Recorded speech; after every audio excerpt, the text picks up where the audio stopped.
ముఖ్యమంత్రిగా ఉన్న వ్యక్తి అడుగులు వేసేటప్పుడు సమాజం మనల్ని చూస్తూ ఉంది, మనం ఏం చేస్తూ ఉన్నాము, మనం చేసేది న్యాయము ధర్మంగా ఉందా లేదా అన్నది ఆలోచన చేసి అడుగులు వేయాలి.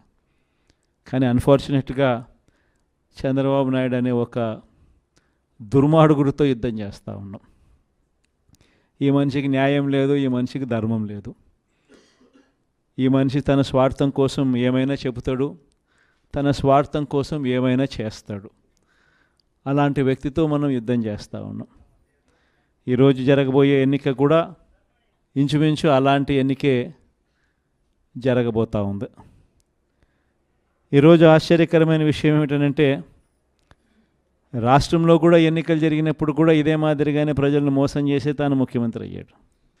ఇదే మాదిరిగా ఎన్నికలప్పుడు నాకు కూడా చెప్పారు, ఆయన సూపర్ 6 అంటా ఉన్నాడు, ఆయన రైతులకు 20,000 అంటా అన్నాడు, మనం కూడా 25,000 చెప్తే బాయే కదా, ఆయన నీకు 15,000, నీకు 15,000, నీకు 15,000, నీకు 15,000 అని చెప్తా ఉన్నాడు. ఆ ఇంట్లో తల్లి కనపడితే నీకు 18,000 అని చెప్తా ఉన్నాడు. ఆ ఇంట్లో ముసలాం ఎవరైనా బయటకు వస్తే నీకు 4,000 నెలకు, 48,000 నీకు అని చెప్తా ఉన్నాడు. మరి ఇంత మాదిరిగా ఈ మాదిరిగా ఆయన ఆశ పెడుతూ, మభ్య పెడుతూ, మోసం చేస్తూ, ఈ మాదిరిగా ప్రతి ఇంటికి వాళ్ళ మనుషులను పంపించి వాళ్ళ ఎమ్మెల్యేల చేత, వాళ్ళ మనుషుల చేత ఈ మాదిరిగా క్యాంపెయిన్ చేయిస్తూ ఉన్నారు. ఇంత అబద్ధాలను క్యాంపెయిన్ తట్టుకొని మనం కూడా చేయగలుగుతామా ఎన్నికలు?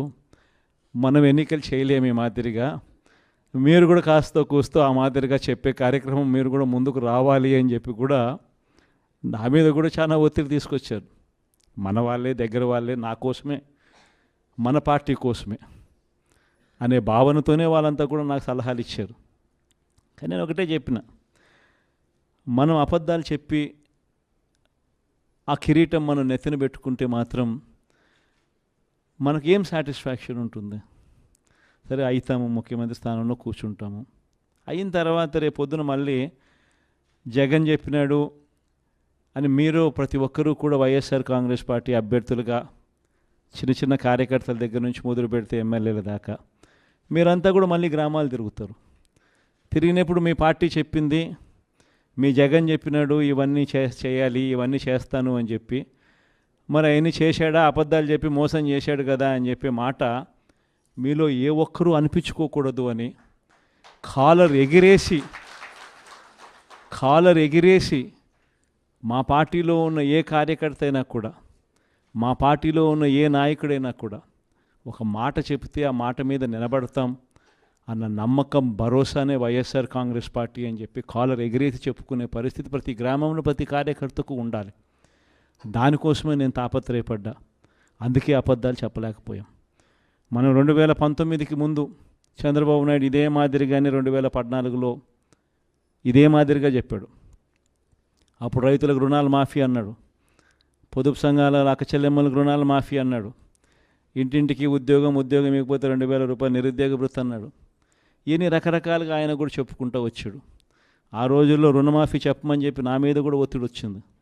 ఆ రోజుల్లో చేయలేంది చెప్పలేము అని మనం చెప్పలా. ఆ తర్వాత ఎన్నికలు అయిపోయాయి, చంద్రబాబు నాయుడు ప్రభుత్వం వచ్చిన తర్వాత ఆయన అన్ని రకాలుగా అబద్ధాలు చెప్పాడు, మోసం చేశాడు అని ప్రజలకు అర్థమైంది.